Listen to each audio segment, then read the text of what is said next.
Now, if you know the booking number, it's easy. You can click to search the button on the top right-hand corner, and you'll see where this magnifying glass icon is, and enter your booking number here and select search, the magnifying glass next to it. However, if you don't know the booking number, but you know other details about the booking that you'd like to search, you also have the option of selecting this drop-down button.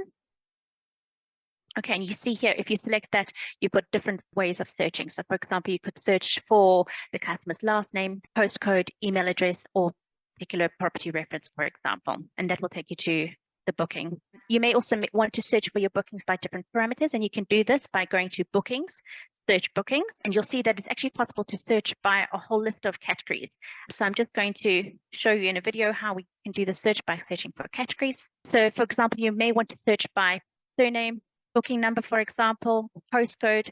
Basically, you just selected what you want to search by, added.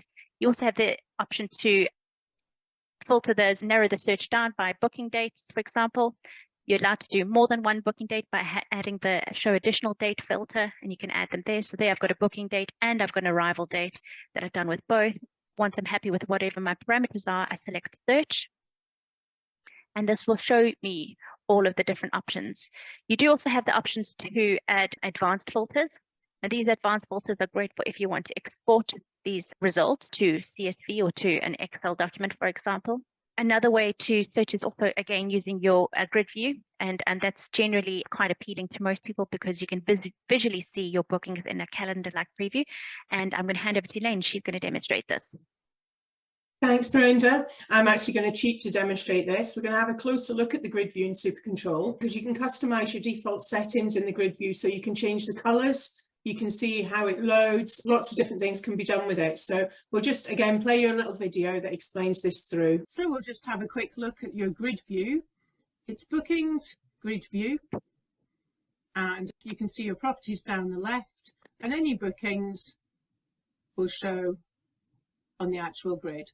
So I've got mine set currently to display from this month for 3 months. And these are my colours that I'm using. So a provisional booking and unpaid booking is green. I can change this and other things by using the grid defaults button. It links to this pop-up. And this is where I'd set my 3 months. I could show just a single month or 6 months. Today's date as a start date, or we could go back a week, different sizes. And I can even go in here and change this maybe to a bright red colour, and down to the bottom to save, which means that my provisional bookings would show in bright red. I'll just do that now, and you'll see when it reloads, my provisionals are now red. So along here, when you see the booking, the provisional booking stands out for you.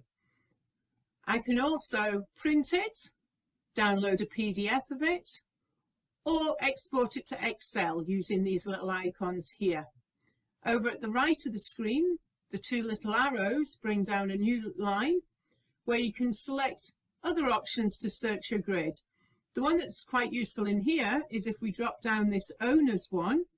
If you're an agency and you've got a lot of properties, you want to search by a certain owner, this would restrict your grid down to just their properties. So you can do the same different property groups. If you want to search for just the lodges, it would show just the lodges.